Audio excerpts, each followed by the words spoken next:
So good afternoon. We're going to get started. And the first thing I'd like to let you know is as we begin, just some ground things. I will be checking the chat option to see if you have any questions as we continue on with the slides. And I'll try to answer those questions as we go along. We will also have opportunity to ask questions towards the end of the presentation. So very honored that you're all here. This is the beginning, I think, of a really great thing where we can present information, share information, and be part of the caregiver community here at the University of Arizona. So,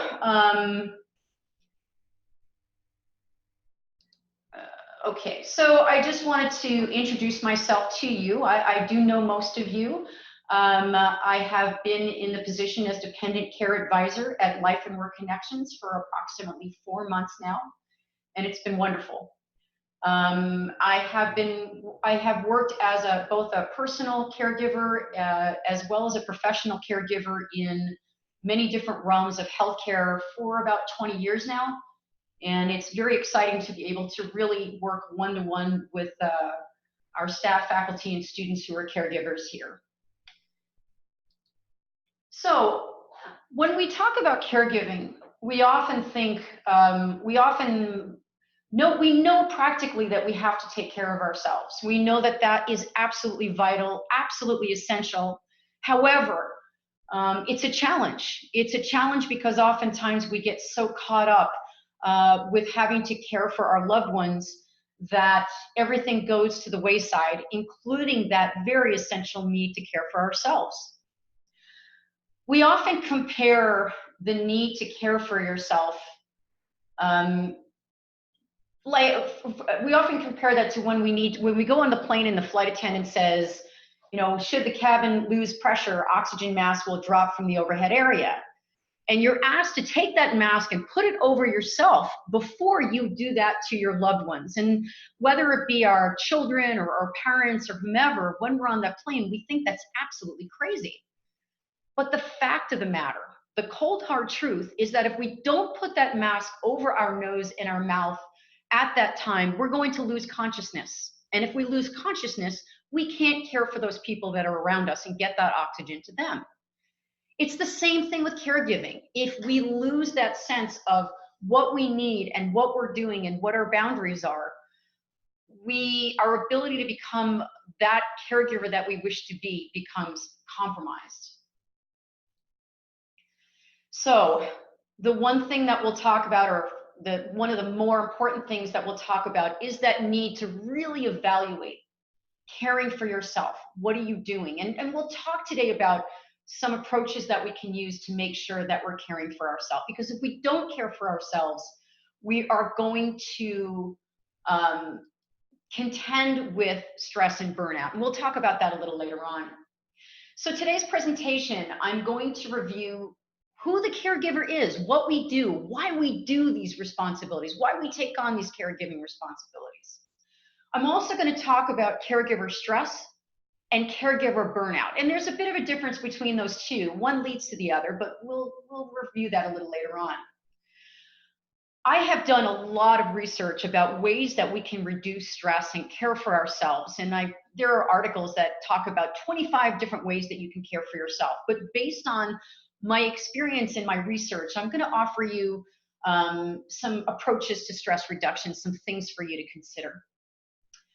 The last thing talks about reflection. And when I look at information about being a caregiver, you often envision this picture. A lot of images are of that individual who has the crinkly brow and their head is in their hands and they look very sad and like there's no sense of hope. And unfortunately, a lot of that image comes along with the information that we have on caregiver stress and burnout. But I would like for us to come away from today's presentation talking about the things that we do that are wonderful, that the difference that we truly make, and what makes us a hero. When we talk about being a caregiver, we often think of ourselves as like this superhero, you know, this person that's able to do all these things, leap tall buildings in a single bound, but we do it by ourselves, and we can do that because that's who we are.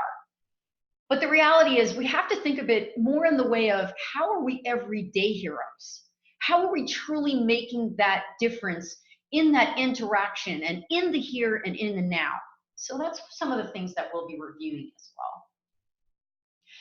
Rosalynn Carter, wife of Jimmy Carter, stated that there are 4 kinds of people in this world: those who have been caregivers, those who are currently caregivers, those who will be caregivers, and those who will need caregivers.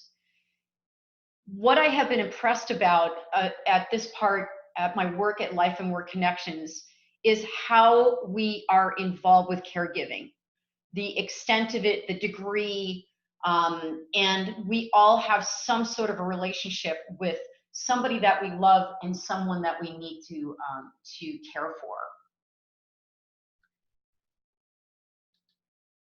So why are we caregivers? And I have had the honor of talking with many different people about why they do this. You know, some of us have relationships with our loved ones that have not been the greatest. Our history has not been that great.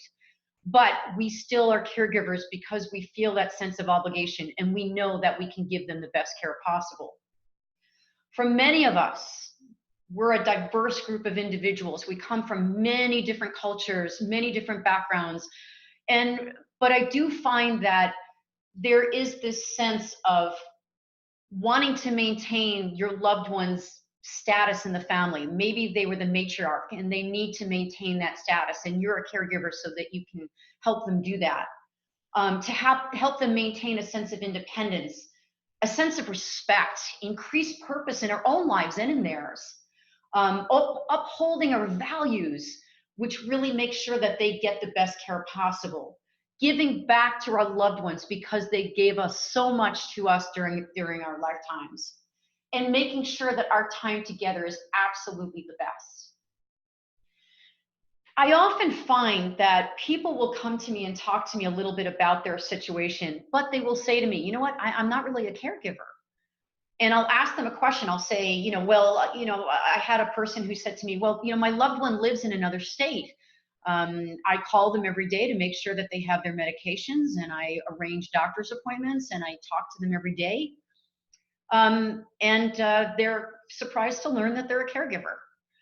Or they may not be the primary person taking care of somebody, but they're still doing the housework, they're doing the laundry, they're helping with some activities of daily living each day. That individual is a caregiver.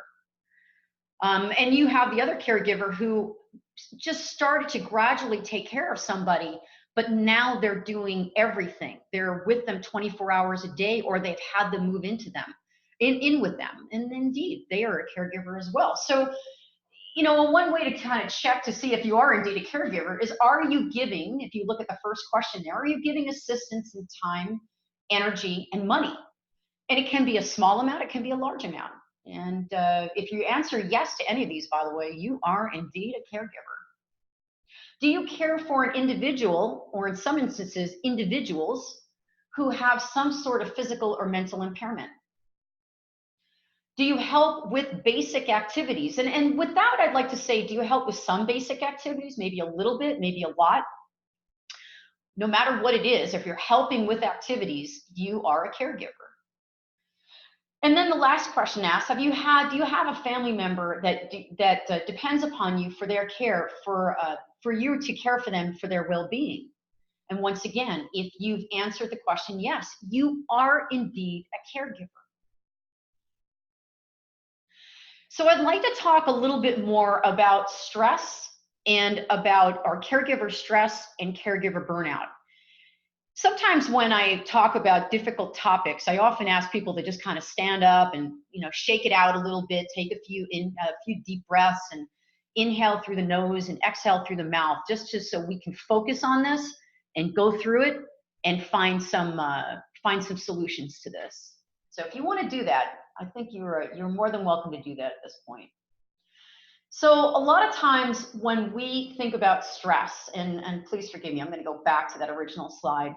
Stress is defined as the state of strain resulting from demanding circumstances. So strain can result from different things in our lives. They can be maybe a job promotion, or a new job, or a shift in family, a new child coming into the family, or getting married. There are many different considerations that we have for stress.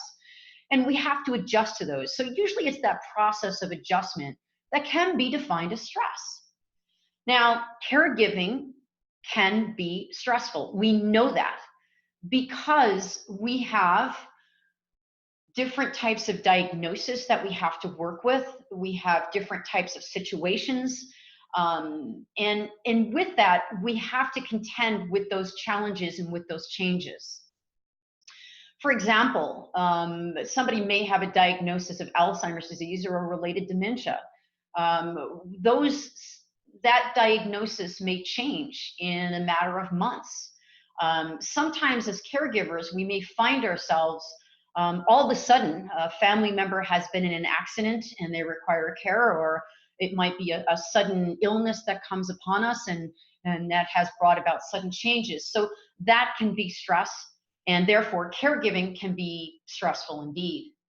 So when we look at caregiver stress, oftentimes when we start taking on those responsibilities, I often liken it to the Energizer Bunny. You have this incredible amount of energy. You know what you need to do. You have all these responsibilities. You've gotten everything that you've gotten all the information that you require, and you know what you need to do.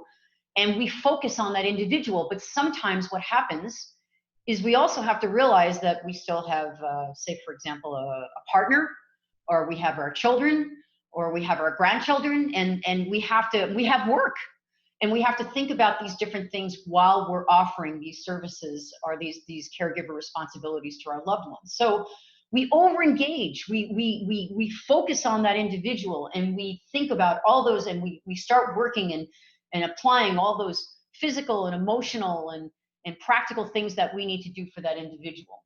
Okay, so oftentimes we also, with stress, we have this sense of urgency and hyperactivity. The adrenaline level just shoots up, and we're totally focused on that individual. So what often happens is that Energizer Bunny is so busy working on that we start to deal with the realities of other aspects of our life. And if we don't seek help, if we don't care for ourselves, if we are having a difficult time with this and we're not getting the resources that we need, we don't have a light at the end of the tunnel for all these different activities that we're doing and that amount of stress that we're applying. And because of that, we have a tendency to burn out. So for example, if we're over-engaging and we keep over-engaging and we're not getting help and we're not seeking assistance, we're not caring for ourselves, we start to disengage. When we have that sense of urgency and hyperactivity, unfortunately, we start to feel helpless and hopeless when we don't have that information and we're not able to care for ourselves. Motivation, we have this incredible sense of motivation when we start out, and then unfortunately, if we're burned out, it depletes our motivation. Now, caregiving has an incredible amount of emotions that come along with this. We talk about that stress, those sudden changes that may come about, fear of the unknown, sadness.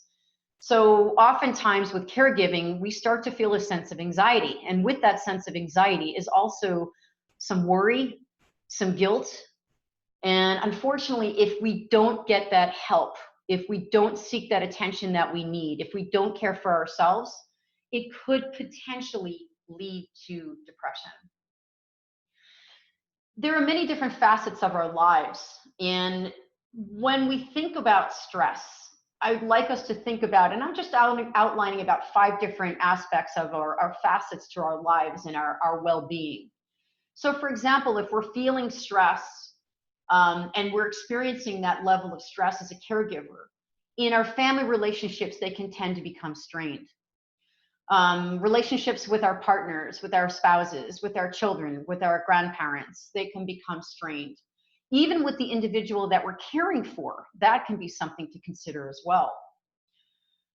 When we're focused on the caregiver, our presence in other situations starts to wane, and that can include our relationship with our family members. One of the things that caregivers often talk about when they're stressed out is they tend to feel very lonely. And unfortunately, when we start to feel lonely, we're usually burned out when we're completely isolated. Work. Um, all of the caregivers that I've come into contact with at the University of Arizona have incredible work ethics, hardworking, devoted, member of a team, and really wanting to achieve the greatest for whatever it is that wherever they work. Unfortunately, we know that our job performance can become decreased. Productivity can also wane. And we start to deal with issues relating to absenteeism, tardiness, things like that. Emotionally, as I mentioned before, we have that risk of depression because sometimes we do have to face the fact that we feel sad about our caregiving situation. Emotionally too, and I will be having a presentation coming up next month on the emotions relating to caregiving, but I can say that the most resilient, the strongest caregiver will be challenged, and their emotions will be challenged if they're not getting help. We cannot do this alone. And because of that, if we are feeling various emotions like anger or frustration, we do run the risk of losing control. I also have to say that there is a higher potential for drug and alcohol abuse for caregivers as well, especially as we're approaching that burnout phase. Physically, I cannot tell you how many caregivers I've run into who have hurt themselves because they were trying to physically carry out an activity of daily living, like helping a person get from the car to the wheelchair, and they hurt their back. I do see that quite a bit. There is a higher potential for illness for caregivers, and statistics indicate that that potential for illness is even greater when it's a husband and wife combination. We tend to neglect our own physical health, so we need to be careful of that. We can get excessively tired. We also have issues relating to sleep. And we also have issues relating to weight gain or weight loss. Cognitively, I wrote in Alzheimer's disease there because when we work with individuals with Alzheimer's disease, we have to kind of enter into their reality and really be aware of what they need and work with behaviors. And that can be very challenging and very straining as well. No matter where we are, when we're trying to focus on our loved one and then we're trying to focus on work and family, no matter where we are, if we're not getting help, we have decreased concentration just about in every realm of our lives. What I want to let you know is that no matter who we are, no matter where we come from, no matter what our belief systems are, you are not alone. I'd like to let you know that there are so many resources available in the community, and I am here as the dependent care advisor to help you with those resources. There are so many options available, and we can find them together. So I'd like to talk a little bit about tackling caregiver stress. The first thing that I think is really important is the need to get information. Again, I work with individuals who are caregivers for adults 18 years of age and older. And a lot of times the most important thing, and sometimes the most challenging thing, is to gain information. Not only about what's happening relative to the diagnosis, but what may be to expect in the future. I also think it's important to revisit those aspects of diagnosis. Sometimes we think we have everything, but something may arise and we might need to get more information about that. As I've mentioned before, there's also lots of information about what you can do and what resources are available in the community and at the University of Arizona. And I would be more than honored to help you seek that information. The second thing I talk about is utilizing community services. There are so many different options available. I often have caregivers who come to me and say, I really need a break. I need to get away for a couple of hours, or I'm looking to go away for a couple of days, but I don't think anyone will be able to take care of my loved one. There are many different respite options that are available in the community. It can be for a couple of hours. It can be for a couple of days. These are resources where people can come, or caregivers can come into your home, or there are also communities that might offer respite services as well. Now, the beauty of respite services is that there are programs that might be offering these services for a lower cost, depending upon level of income and resources, or they might be no cost at all, depending upon if you qualify for those programs. But they are, these programs are available out in the community, and I would be more than happy to help you with that. The third thing, and we're going to come, I will have another presentation about communication with family members. I often find that a lot of us are caregivers, and we may have other people in our support systems. We may have brothers and sisters, or cousins, or friends, or neighbors who are willing to help, but may not know how to go about and do that. Sometimes we have loved ones who are not as willing to help out. And a lot of times we find that we might be that caregiver who is making all the decisions and is doing all the care and is absorbing pretty much all of the emotions. So one of the things I ask you to consider is to ask for help. It may be time to sit down with the people who are involved with you and say, I need help. The other thing is, if there are other individuals who are offering to help you, please accept it.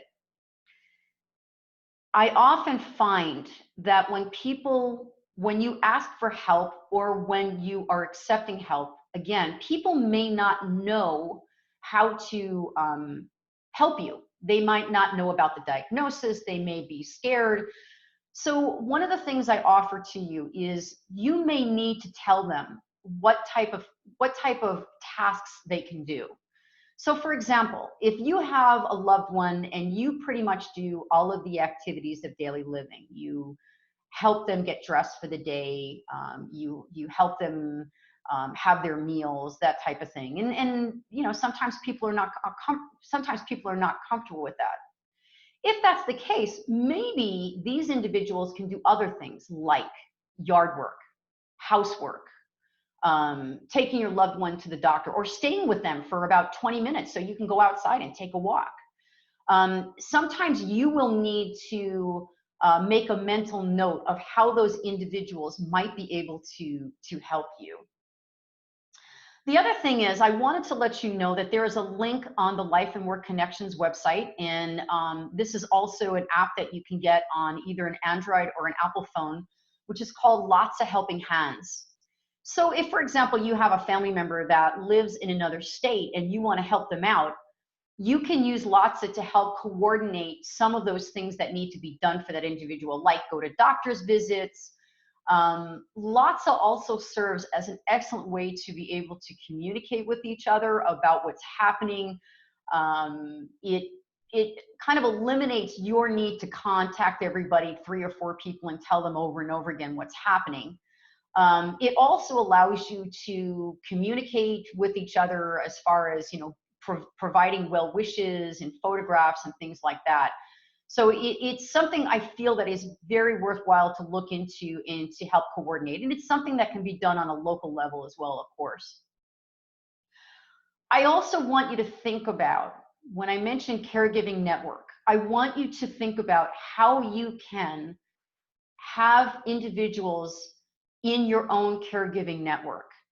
If you have people offering to help you, please take it and put them in your network. If you have a neighbor that's offering to do a little bit of housework, to prune the bushes, please have them in your caregiving network and use their services. So you want to form your own caregiving community as best as you possibly can. If you find that you're limited with those, then you can certainly reach out to the community and see what types of services that they have available as well. The other thing, as far as community services is concerned, I'll give you a perfect example. I often refer to PIMA Council on Aging. PIMA Council on Aging has an extensive resource network where you can find out about what types of volunteer organizations come and do housework, what organizations deliver meals, and these are all ways that you can put this into your caregiving network.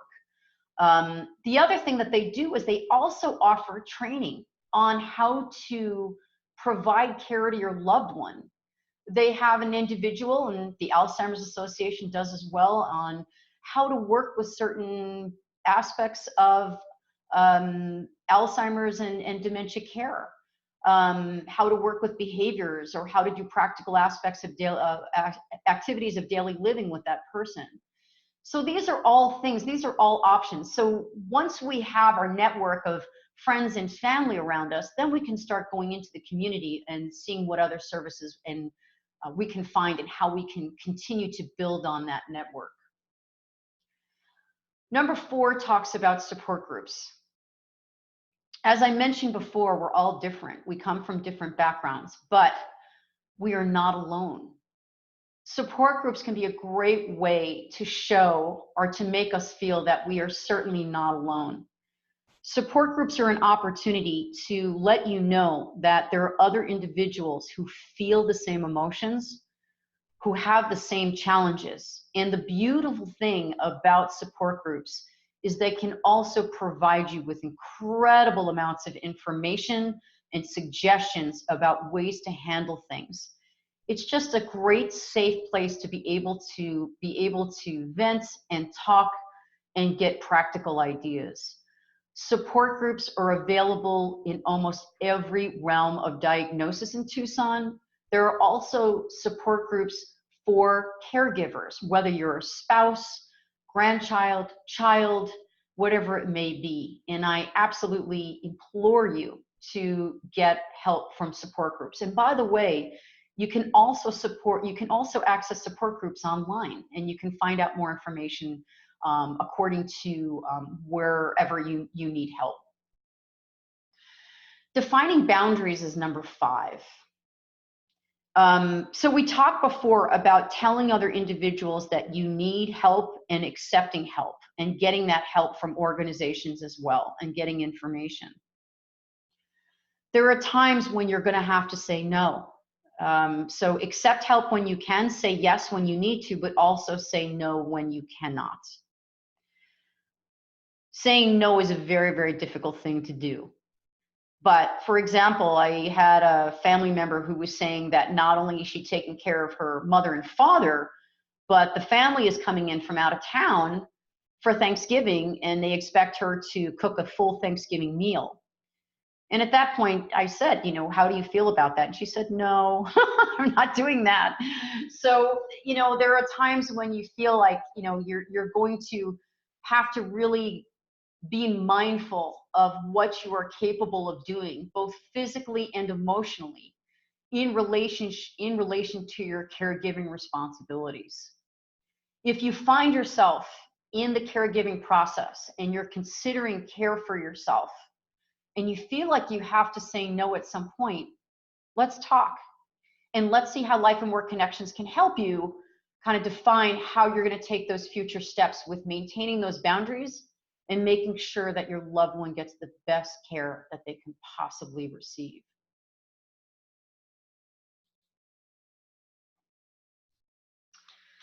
I want to talk about, as I mentioned before, I've worked with professional caregivers for a number of years. And to let you know too, I've also been a personal caregiver for family members. Most recently, I've cared for my mother.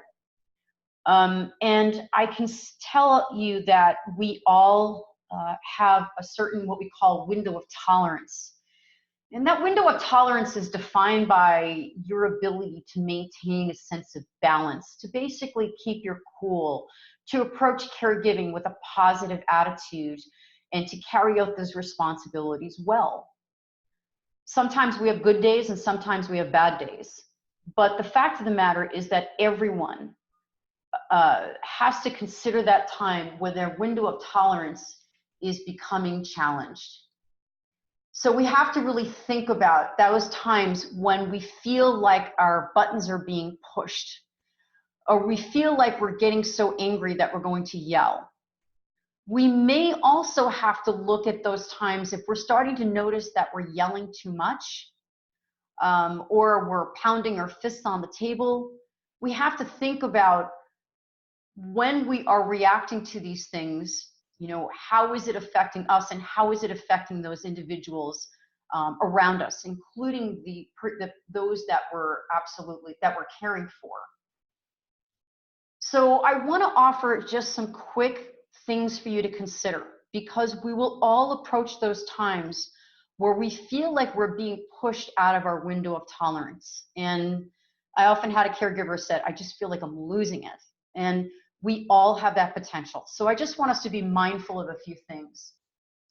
If you feel like you're approaching that point, try to get away for just a few minutes. If that means going into the bathroom, if that means going into the car, if that means, just stepping outside for a couple of minutes and taking a few inhales and exhales, in through the nose and out through the mouth, by the way, that would be a really good thing for you to do. If you can grab a book or grab a newspaper and read for a couple of seconds or for a couple of minutes, that would be a good thing to do. And one of those things, when you escape or get away from the situation for a few minutes, your ability to count to 20 will help you a great deal. And what I do recommend is when you count to 20, you count to 20 slowly.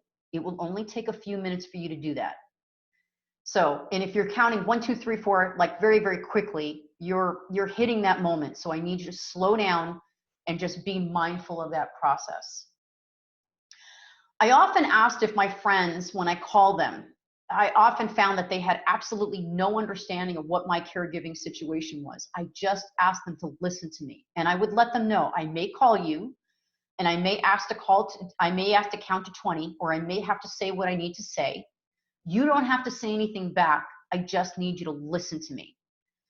And that was very, very helpful. And sometimes I would call my sister who lived in another state, and I would just say, I need to count to 10 and I'll be okay. So that is something that, just ask your friends to be a sounding board. And that could be a great way that you can have them in your caregiver network. There are also hotlines available. For example, the Alzheimer's Association has a 24-hour, 7 days a week hotline available for you. The Pima Council on Aging also has their resource helpline is available 24/7 as well. And if you look according to various diagnoses, you'll also find that people are always available to help you by phone and connect you to those resources that you might need a little bit more immediately. Go outside and take a walk. Get some sunshine, get some vitamin D, and just walk for a couple of minutes and then come on back. And I've had neighbors who have offered to just stay for a few minutes so I could go out and take a walk, and that made all the difference in the world. Once again, I considered those neighbors to be part of my caregiver network. Most of all, what I want you to consider, and we can all, and I'm so sorry to say this, but our statistics indicate that no matter how well-intentioned we may be as caregivers, we may hit this area of tolerance and we may need help at one point or another. If you feel like you are perhaps a danger to yourselves or other people, you've hit that point where you just don't see anything else in sight, you can always contact 911. And of course, in an emergency, you can always contact 911 as well. There are always options available. I would like us to just focus on the fact that when we ask for help, when we accept help, it is a sign of courage, strength, resilience. It says a lot about who we are and our need to take care of our loved ones as well as ourselves. Again, I've had people from different walks of life come to me, various cultures, various backgrounds, and say, I cannot ask for help because if I do, it's seen as a sign of shame or it's a sign of giving up. And if anything, it's a sign of rejuvenating. It's a sign of resilience. It's just making sure that you have everything you can possibly have for that individual and for yourself. And at Life and Work Connections, we honor that ability to come and get that help and get that assistance that you need. And we're honored to help you with that. As I was talking before in regard to stress, I would also like to think about some approaches to caring for ourselves in different facets of our lives and of our well-being. And I just want to review a few of those. And so far, I don't see any questions, so I think we're doing well. Emotionally, as I said, caregiving can really bring up an incredible amount of emotions. And a lot of these emotions we're saying, wow, you know, I didn't know I would feel this uncomfortable with this emotion. And what I'm talking about are things like anger or frustration, ambivalence, sometimes even resentment. Even the healthiest caregiver can feel a sense of resentment. So what I recommend is the ability to just journal, whether it takes you 5 minutes or 30 minutes. You just sit down and talk about and just write down what your day was like and what emotions you experienced. And maybe think about some practical steps that you can take to keep at that sense of balance with caregiving and with your emotions. Reading, just that escape for 20 minutes. I recommend that you do. And please don't read.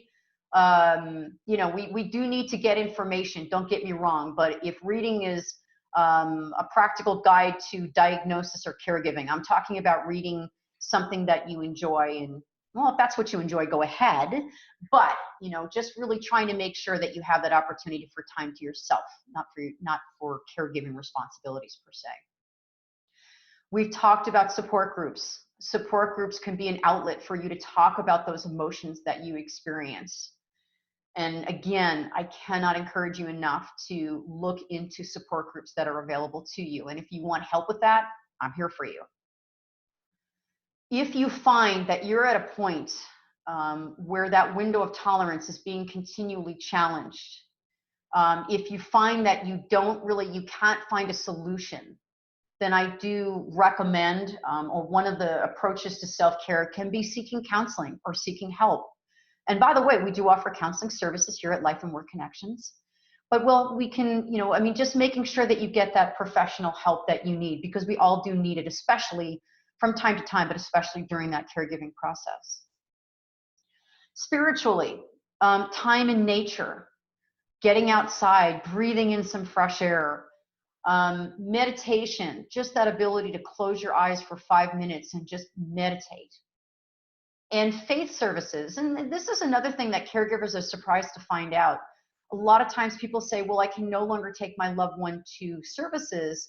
We might be able to find some organizations that can have someone come and provide services in your home. There's a lot of wonderful things on satellite right now that can offer those as well.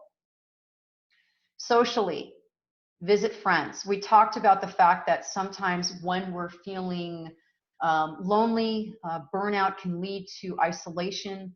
We need that time with our friends. We need those social bonds. Go to a concert if you can. There's lots of free events happening in Tucson, and also at the U of A as well. And even if you can listen to some music and dance around in the kitchen for a while, it provides a lot of relief. Movies, movie nights, any opportunity to kind of get out of the house, maybe have someone care for your loved one while you go out and watch a movie.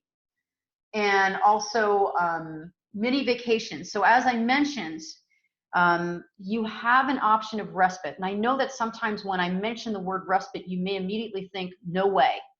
But maybe that's something we can consider and approach. And maybe we can do that in increments, maybe an hour one day, maybe 2 hours another day, maybe a full day on another opportunity. So let's talk about those options. Physically, we know that studies indicate that when we get physical, when we exercise and we focus on physical fitness, it helps us cognitively, it helps us emotionally, and yes, studies do indicate that when we get to work out or visit some aspect of physical fitness, we become better caregivers. So once again, walking, yoga, and also please make sure that you are seeing your doctor for anything that's going on with you physically. Unfortunately, there are studies that show, especially in relationships with husbands and wives or partners, that the caregiver will often get sick because of the amount of stress and strain that they're under. So please make sure that you're taking care of yourself by getting medical care if you need it.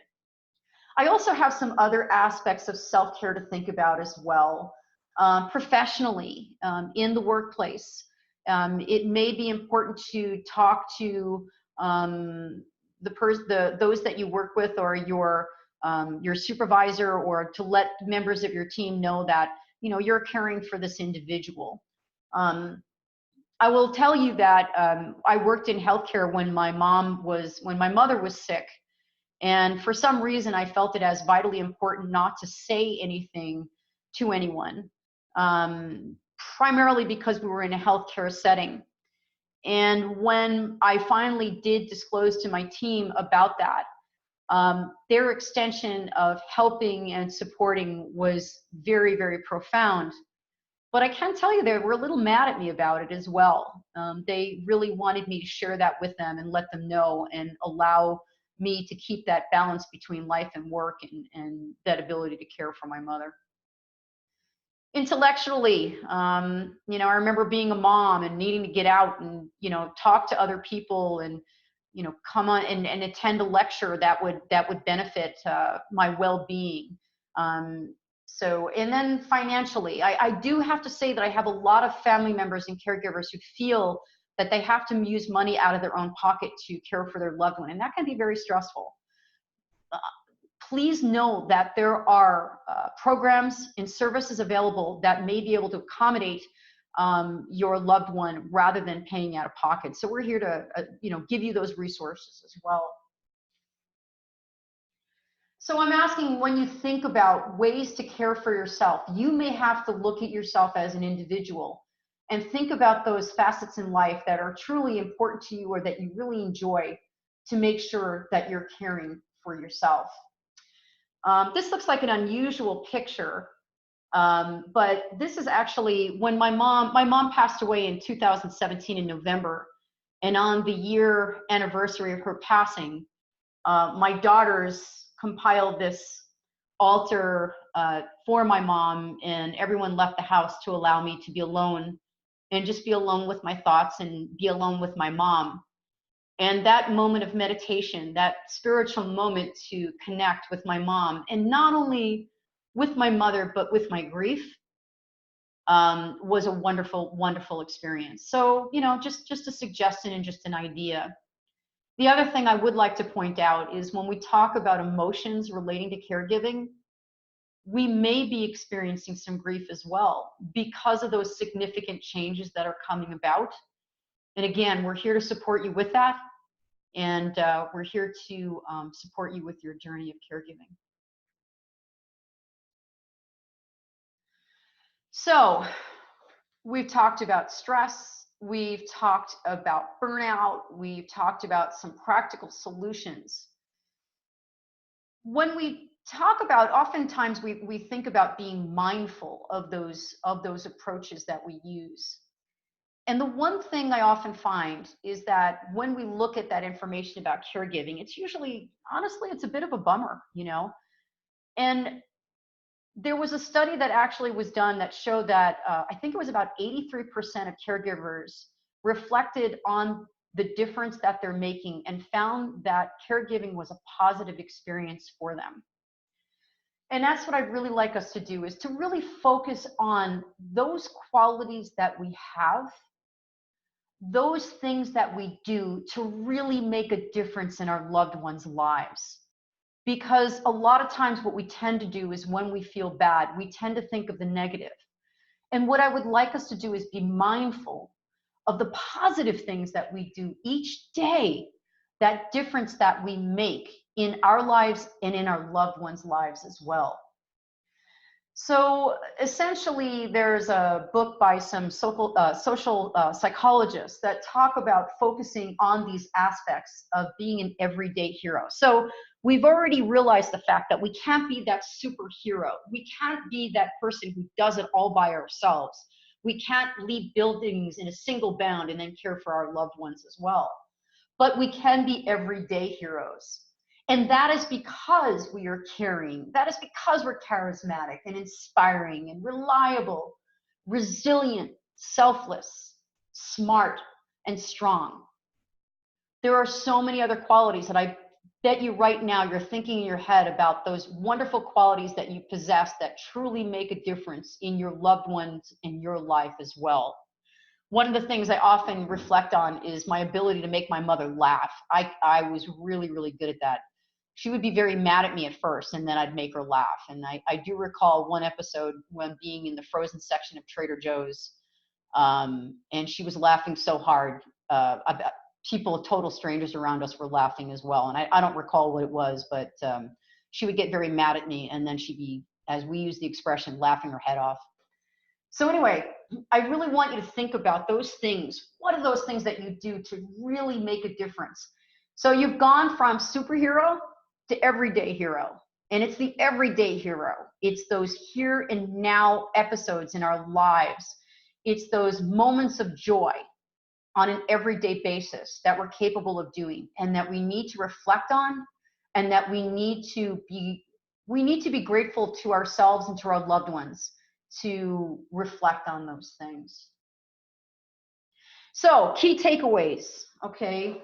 Bottom line, when I talk about giving help and accepting help and asking for help, you need to communicate. And again, in an upcoming presentation, I will be talking about how you can communicate a little bit more. But for now, I want you to think about using your voice to say what you have to say to your loved ones, to your family members, and to yourselves. You know, what do I need to do to be able to care for myself and be the caregiver I really wish to be? As I've mentioned before, I feel that getting information is really crucial. It may be hard to get that information, but one of the things I always say is try to expect the worst and hope for the best. So when you have that information, if something should happen, you're going to be ready for it. And I think it's just, no matter who we are, it's always vital to revisit getting information. As I've mentioned a million times, get help and accept help. Be gracious about it and allow others to be gracious about it as well. Take care of yourself, please. Again, we've talked about approaches to that. Be mindful. What can you do? How much time can you allot to it, and allow it to happen? Remember your everyday superhuman powers, because you possess them and you use them. And with those qualities, you are truly making a difference in the lives of others. So next week, a week from today, and I'll have some information that will follow. I'll be sending emails out to remind you about some upcoming meetings that we're having, or meetups, excuse me. So a week from today, we will be having a meetup, and we'll be reviewing what we're talking about today. But in the meantime, I would like you to ask yourself, I'd like to give you a little bit of homework. I'd like you to ask yourself, what is one positive difference you are making as a caregiver? It can be practical, it can be emotional, it can be anything. And the other thing is, what are the everyday hero traits that you possess, and how do you demonstrate them? So, and please know that if you can't make the meetup, no worries. I invite you, can email me your reflection. We can talk a little bit more about that. But more than anything, I will be emailing you information about upcoming webinars as well as upcoming meetups. And at this point, I'd like to open the floor. Does anyone have any questions or any comments?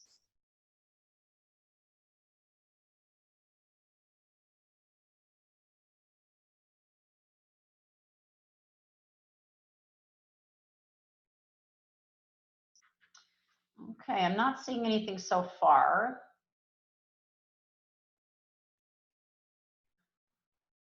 Okay, well, if I keep talking and you type something in, I'll be happy to address it then. So, this is a first of upcoming presentations. Your input about the presentations would be a wonderful thing.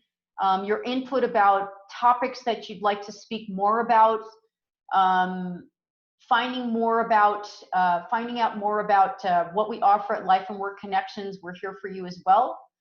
And just to let you know, I will be forwarding you a very short survey. It's about 3 questions. It won't take you very long at all. And if I can trouble you to do that, I would love to get your feedback about presentations. Oh, okay. Some things are coming up. Okay. Okay. One statement is, one thing I have found is that people get tired of hearing the caregiver talk about the same issues, family included. Yeah, and I think that happens. And I think that the ability to maybe support groups can be a great option to be able to talk with other individuals because they're willing to do that as well. As I mentioned, LOTSA might be a great option for you to kind of talk about that. And in all honesty, I think sometimes when you're saying the same thing over and over again, it's unfortunate, but perhaps others are not hearing or listening because they may not want to. So I think what we can do is talk about other outlets where you can have that ability to talk about that and let others know exactly how you're feeling.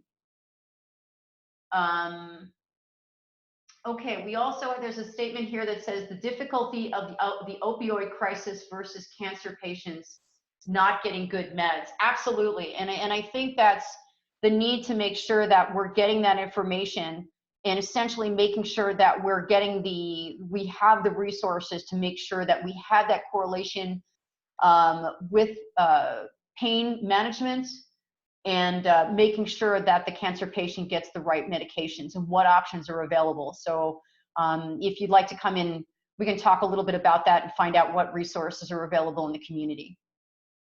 Here's a good one. How do you handle a sibling who won't do anything at all?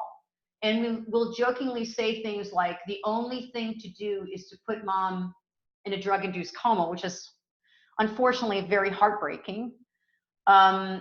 I think the thing about it is, I think talking about boundaries is a good thing to define at this point. And the unfortunate thing is we will experience the reality that family members have refused or are not capable of being involved in the caregiving process. And it's heartbreaking to hear them say things about that. And I often find that family members will often take humor to an extent that is just, heartbreaking, unfortunately. But I think the thing to do is to let them know, is to create that boundary with them and let them know that, when they make statements like that, it's not something that's working for you and it's not working for the situation at all. And again, have the opportunity to find outlets of people that you can talk to and who can relate to exactly what you're going through. And, sometimes even when it hits an emotional realm of like that, sometimes I think speaking to a professional might be a huge help, often getting that feedback. So again, if you want, we can talk a little bit more one-to-one and figure out what type of services and options might be available. But I'm sorry that you're dealing with that. That is often a reality of caregiving, and it's unfortunate to see. Somebody also made a statement, the family wants to act like nothing is happening so they can justify not pitching in. And I do see this happening quite a bit. This is especially individuals who may not live in the same city or are just not coming to visit. Yeah, and they tend to put down what the situation is, or you're being dramatic. The thing that I often said when I was a caregiver was, I know who I am and I know what's happening. And, you can give them so much information and they can process it. But I think the thing to do is to let them know where you need help, what you need help with, And then if that option is not available to you within your family, to see if we can seek other services that will help you with that and get you that support that you need. If you cannot get the support within your family, then by all means, let's figure out a way we can get support through other services and through other means, and figure out what those options are. And I'm sorry that that happens, because unfortunately the reality of caregiving is that it does, and it does. And then we just have to face that and figure out what steps we can take from there on in.